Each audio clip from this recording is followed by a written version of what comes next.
శ్రీశైల మేడంతో మాట్లాడతాను నేను ఈరోజు. మాట్లాడి ఎంత పెట్టుకుందాము అని అడుగుతాను నేను. ఆ ఎంత పెట్టుకుందాము అనేది మీరు సజెస్ట్ చేస్తారు. నా ఉద్దేశం ఏంటంటే మనం ఏ డబ్బు ఇవ్వాలన్నా గవర్నమెంట్ ఎక్స్చెక్కర్ నుంచే ఇవ్వాలి కదా. కొని ఈ హ్యూజ్ చంక్ ఆఫ్ ల్యాండ్స్ని మనం ఏదైనా డెవలప్మెంట్.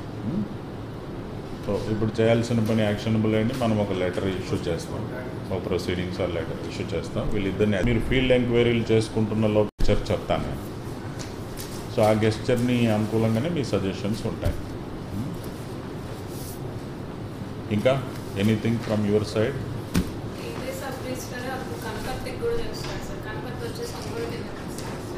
కనపర్తి కామన్ పాలసీ ఎలా అవుతుంది దీనికి? అంటే సాల్ట్ ల్యాండ్ ఉన్నాయా? తీసుకుందాం, వాటిని కూడా లెక్కలోకి తీసుకుందాం. అయినప్పటికీ కూడా దీనికి అడ్జాయినింగ్ కాబట్టి ఆ రేట్లు అవి తీసుకుందాం అంటున్నా.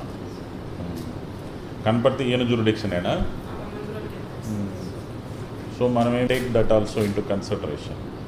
మనకి జిల్లా బార్డర్ దాటింది అనేది పాయింట్ కాదు కదా, ఆ ల్యాండ్స్ అన్నీ ఒకేలా ఉన్నాయి అనేది పాయింట్.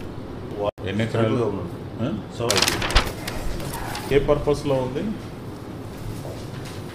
అది సాల్ట్ కల్చర్ చేసుకుంటాం. సాల్ట్ కల్టివేషన్ చెప్పండి.